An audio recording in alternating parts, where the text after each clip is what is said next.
ಯಾಕೆ ಹೇಳ್ತೀರಾ? ಸ್ಕೂಲಿಗೆ ಹೋಗಿ ಹೇಳಿ, ಆ ಧೈರ್ಯ ಬೆಳೆಸ್ಕೊಳ್ಳಿ. ನೀವು ಒಬ್ಬೊಬ್ರು ಹೋಗಿ ಹೇಳಿದ್ರೆ ಆಗಲ್ವಲ್ಲ, ಇದಕ್ಕೆ ಜೊತೆ ಮಾಡ್ಕೊಳ್ಳಿ, ಬಿಡಿಸಿ ಅಷ್ಟೇ ಆ ಸ್ಕೂಲ್ನ. ನಾನ್ ಹಂಗೆ ಮಾಡೋದು ಎಲ್ಲಾ ಕಡೆ. ಇವಾಗ ನಮ್ ಹಿಂದೂ ಸ್ಕೂಲ್ಗಳು ಹುಡುಕಿ ಹಾಕಿದ್ವಿ ನಾವು, ಅಲ್ಲೂ ಇದೆ ಶುರು ಮಾಡ್ಬಿಟ್ರು. ಸ್ಟಾರ್ಟಿಂಗ್ ಅಲ್ಲಿ ನಾವು ಕೇಳಿದ್ದೆ ಈ ಕ್ವೆಶ್ಚನ್ ಕೇಳಿ ಹಾಕಿದ್ವಿ ಮಕ್ಕಳನ್ನ. ಕೇಳಿ ಅವ್ರನ್ನ, ನೀವ್ ಯಾಕೆ ಹಿಂಗಿದ್ದೀರಾ, ಯಾಕೆ ನಮ್ಮ ಮಕ್ಕಳಿಗೆ ಕುಂಕುಮ ಇಟ್ಕೊಳಕ್ ಬಿಡಲ್ಲ ಅಂತ ಕೇಳಿ. ನೀವು ಬರ್ತಾ ಬರ್ತಾ ಬರ್ತಾ 1 ವರ್ಷ 2 ವರ್ಷಕ್ಕೆ ಒಂದೊಂದೇ ಚೇಂಜ್ ಮಾಡ್ಕೊಂಡ್ ಬಂದು ಹಿಂಗ್ ಮಾಡ್ತಾ ಇದ್ದಾರೆ. ನಮ್ಮ ಮಕ್ಕಳು ನಮ್ಮ ಮನೆ ಪಕ್ಕದಲ್ಲಿರೋ ಶಾಲೆಗೆ ಹೋಗ್ಬೇಕು ಅನ್ನೋ ಹುಚ್ಚನ್ ಫಸ್ಟ್ ಬಿಡ್ಬೇಕು ನಾವು. ನಮ್ಮ ಮನೆ ಎಡು ಬಿದ್ರೆ ಎದುರುಗಡೆ ಶಾಲೆ ಇದೆ, ನಾನು ಕಳ್ಸಲ್ಲ ಅಲ್ಲಿ ಮಗನ್ನ. 4 ಕಿಲೋಮೀಟರ್ ದೂರ ಹೋಗ್ತಾನೆ, ಯಾಕೆ ಅಲ್ಲಿ ಆ ಥರ ಇದೆ ಅಂತ ಹೇಳಿ.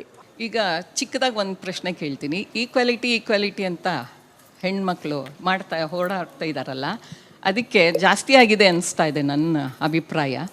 ಇದಕ್ಕೆ ನೀವೇನು ಹೇಳ್ತೀರಾ? ಈಕ್ವಾಲಿಟಿನೇ ಹೌದು, ಅವ್ರಿಗಿಂತ ನಮಗೆ ಬೇಕು ಜಾಸ್ತಿ ಬೇಕು ಅಂತಾರೆ, ಇಲ್ಲ ಈಕ್ವಾಲಿಟಿ ನೀನೇನು ನಾನೇನು ಅನ್ನೋ ಥರ ಆ ಸ್ಥಿತಿಗೂ ಬಂದ್ಬಿಟ್ಟಿದೆಯಲ್ಲ ಈಗ ನಮ್ಮ ಸಮಾಜ. ಈಕ್ವಾಲಿಟಿ ನಮ್ಮಲ್ಲಿ ಯಾವತ್ತೂ ವಿವೇಕಾನಂದ್ರ ಅದೇ ಹೇಳ್ತಾರೆ, ಸ್ತ್ರೀಗೆ ನಾವು ಜಾಸ್ತಿನೇ ಕೊಟ್ಟಿದ್ದೀವಿ ಅಂತ. ಬಟ್ ಅದು ಹೇಗೆ ಹೇಳಬೇಕು ಅನ್ನೋದು ಗೊತ್ತಾಗ್ತಾ ಇಲ್ಲ. ಈಕ್ವಾಲಿಟಿ ನಮ್ಮ ಸಂಸ್ಕೃತಿಯಲ್ಲಿ ಸದಾ ಇತ್ತು ನೋಡಿ.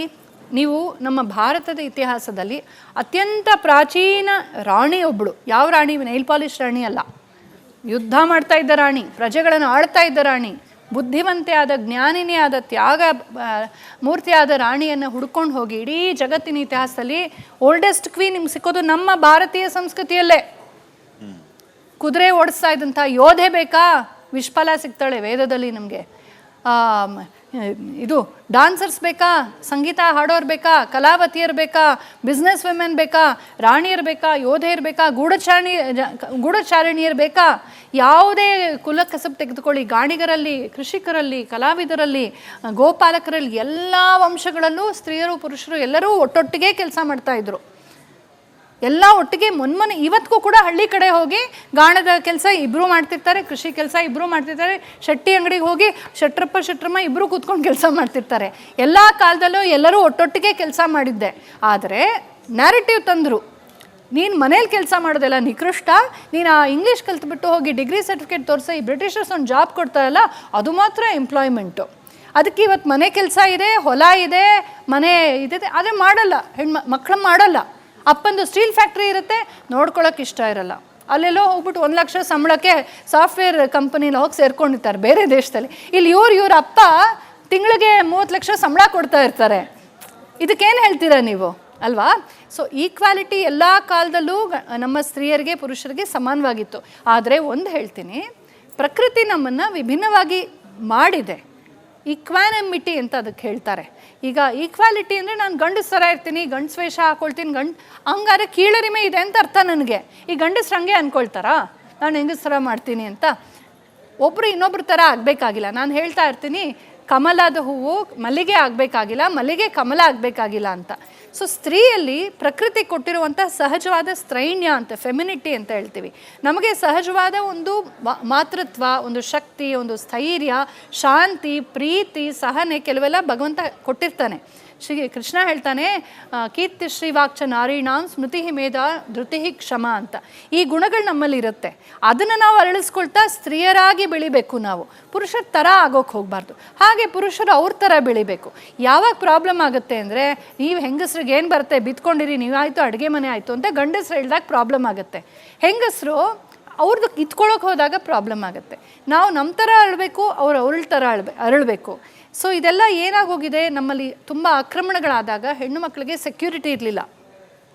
ಬೀದಿಯಲ್ಲಿ ಎತ್ತಾಕೊಂಡು ಹೋಗ್ತಾ ಇದ್ರಲ್ಲ ಆ ಕಾಲದಲ್ಲಿ, ಅಂದರೆ ಕೆಲವೇ 100 ವರ್ಷಗಳ ಹಿಂದೆಯಿಂದ ಹೆಣ್ಮಕ್ಳಿಗೆ ಸುರಕ್ಷೆ ಇಲ್ಲದೆ ಹಾಗೆ ಹೆಣ್ಮಕ್ಳನ್ನ ಎತ್ತಾಕೊಂಡು ಹೋಗೋದ್ರಿಂದ ಅವ್ರಿಗೆ ಗುರುಕುಲ ಪದ್ಧತಿ ಮತ್ತು ಸ್ವಾತಂತ್ರ್ಯ ಕೆಲವು ಕಡಿಮೆ ಆಗ್ತಾ ಬಂತು. ಆದರೆ ಈ ಕೆಲವೇ ಒಂದು 3-4-5 ಶತಮಾನಗಳ ಹಿಂದೆ ಆಗಿರುವಂಥ ಸ್ವಾತಂತ್ರ್ಯದ ಹರಾಸ ಎಲ್ಲ ಕಾಲದಲ್ಲಿ ಇತ್ತು ಅಂತ ತಿಳ್ಕೊಳ್ಬಾರ್ದು ನಾವು. ನಮ್ಮ ಗಂಡಸರು ಅದರಿಂದ ಇನ್ನೂ ಪೂರ್ಣ ಆಚೆ ಬಂದಿಲ್ಲ.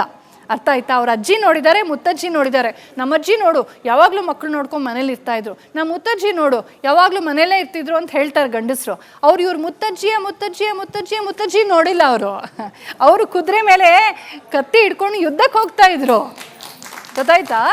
ಸೊ ಗಂಡಸರು ಕೂಡ ಅದರಿಂದ ಆಚೆ ಬರಬೇಕಾಗಿದೆ. It will take time. ಇನ್ನೊಂದು ಮೊನ್ನೆ ಅಷ್ಟೇ ಇಲ್ಲಿ ಹೆಣ್ಮಕ್ಳೇ ಪ್ರತಿಭಟನೆ ಮಾಡ್ತಾ ಇದ್ರು ಸರ್ಕಾರದ ವಿರುದ್ಧನೋ ಅಥವಾ ಯಾವುದೋ ನಾಯಕರ ವಿರುದ್ಧ ಪ್ರತಿಭಟನೆ ಮಾಡುವಾಗ ಅವ್ರು ಏನೋ ಕೆಲಸ ಮಾಡಿಲ್ಲ ಅಂತ ಹೇಳಿ ಅವ್ರು ಘೋಷಣೆ ಹೇಗೆ ಕೂಗ್ತಾ ಇದ್ರು, ಮೀಡಿಯಾಗಳಿಗೆ ಅಡ್ರೆಸ್ ಹೇಗೆ ಮಾಡ್ತಾ ಇದ್ರು ಅಂತಂದ್ರೆ, ನಿಮಗೆ ಕೆಲಸ ಮಾಡೋದಕ್ಕೆ ಆಗ್ತಾ ಇಲ್ಲ, ನಾವು ನೀವು ಬಳೆ ಕಳಿಸ್ಕೊಡ್ತೀವಿ, ನೀವು ಬಳೆ ತೊಟ್ಕೊಳ್ಳಿ ಅಂತ ಹೇಳಿ ಅವರೇ ಹೆಣ್ಮಕ್ಳೇ ಹೇಳ್ತಾ ಇರೋದು.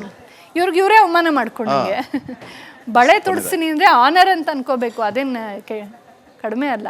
ಇತ್ತೀಚಿನ ದಿನಗಳಲ್ಲಿ ಯಾವುದಪ್ಪ ತುಂಬ ಪವರ್ಫುಲ್ಲು ಅಂದರೆ ಸೋಷಲ್ ಮೀಡಿಯಾ.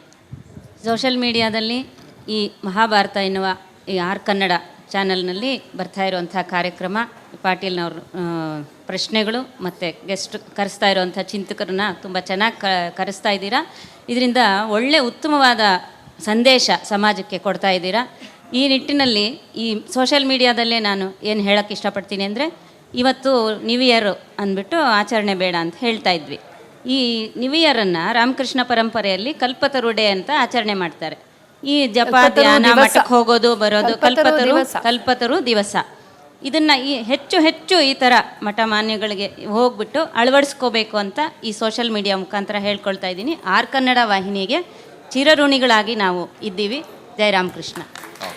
ಕೊನೆಯದಾಗಿ ಆರ್ತಿ, ಈ ಎಲ್ಲ ವಿಚಾರಗಳನ್ನ ಗಮನಿಸ್ತಾ ಇದ್ದೀವಿ, ಇಲ್ಲಿ ಎಲ್ಲ ರೀತಿಯ ವಿಚಾರಗಳು ಕೂಡ ಚರ್ಚೆಗೆ ಬಂದು ಏನು ಹೇಳೋದಕ್ಕೆ ಬಯಸ್ತೀರಿ ರಿಪಬ್ಲಿಕ್ ಕನ್ನಡದ ವೀಕ್ಷಕರಿಗೆ ಅಂತಿಮವಾಗಿ?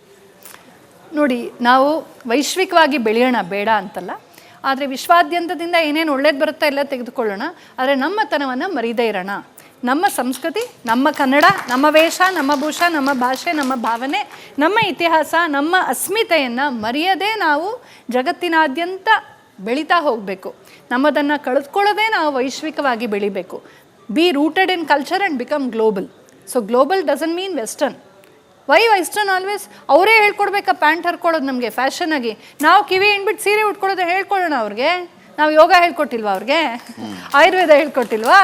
ನಮ್ದನ್ನು ಫ್ಯಾಷನ್ ಮಾಡೋಣ, ನಮ್ದನ್ನು ಅವ್ರಿಗೆ ಫ್ಯಾಷನ್ ಮಾಡೋಣ. ಹಾಗೆ ನಮ್ಮತನವನ್ನು ಉಳಿಸ್ಕೊಂಡು ನಾವು ವೈಶ್ವಿಕವಾಗಿ ಬೆಳಿಬೇಕು. ಇದೇ ಎಲ್ಲರಿಗೂ ಬೇಕಾಗಿರುವಂಥದ್ದು, ಇದೇ ನೀತಿ. ಏಕೆಂದರೆ ನಾವು ಹಿಂದಕ್ಕೆ ಹೋಗೋಕ್ಕಾಗೋದಿಲ್ಲ. ಪಾಸ್ಟ್ ತುಂಬ ಚೆನ್ನಾಗಿತ್ತು ಅಂತ ಹಿಂದಕ್ಕಂತೂ ಹೋಗೋಕ್ಕಾಗಲ್ವಲ್ಲ. ಕಾಲ ಮುಂದೆ ಬಂದುಬಿಟ್ಟಿದೆ, ಮುಂದಕ್ಕೆ ಹೋಗಬೇಕು ನಾವು. ಆದರೆ ಮುಂದೆ ಹೋಗುವಾಗ ಹಳೆಯ ಜ್ಞಾನವನ್ನು, ಹಳೆಯ ಅನುಭವವನ್ನು, ಹಳೆಯ ಇತಿಹಾಸವನ್ನು ಮನಸ್ಸಲ್ಲಿ ಇಟ್ಕೊಂಡು ಅದರಲ್ಲಿ ಕಲಿಬೇಕಾದನ್ನು ಕಲಿತು ಬಿಡಬೇಕಾದನ್ನು ಬಿಟ್ಟು ಶುದ್ಧರಾಗಿ ಮುಂದಕ್ಕೆ ಹೋಗಬೇಕು. ಮುಂದಕ್ಕೆ ಹೋಗುವಾಗ ಹಳ್ಳದಲ್ಲಿ ಬೀಳ್ತಾ ಇದ್ದೀನ, ಬೆಟ್ಟ ಏರ್ತಾ ಇದ್ದೀನ, ಸಮವಾದ ಜಾಗದಲ್ಲಿ ಹೋಗ್ತಿದ್ದೇನೆ ಅಂತ ನೋಡ್ಕೊಂಡು ಹೋಗಬೇಕು. ಮುಂದೆ ಹೋಗ್ತಿದ್ದೀನಿ ಅಂದ ತಕ್ಷಣ ಸುಮ್ಮನೆ ಕಣ್ಮುಚ್ಕೊಂಡು ಹೋಗ್ಬಿಡಬಾರ್ದು. ಹಳ್ಳಕ್ಕೆ ಬೀಳ್ಬೋದಲ್ವಾ, ನ್ಯೂ ಇಯರ್ ಬ್ಯಾಶ್ ಥರ. ಹಾಗಾಗಿ ಸ್ವಲ್ಪ ಹುಷಾರಾಗಿರ್ಬೇಕಾಗತ್ತೆ. ತುಂಬ ಧನ್ಯವಾದಗಳು ಮೇಡಮ್. ಒಂದು ಅರ್ಥಪೂರ್ಣವಾದಂತಹ ಚರ್ಚೆಗೆ ನಾವೆಲ್ಲರೂ ಕೂಡ ಸಾಕ್ಷಿಯಾದ್ವಿ. ಆರತಿ ಮೇಡಮ್, ಧನ್ಯವಾದ.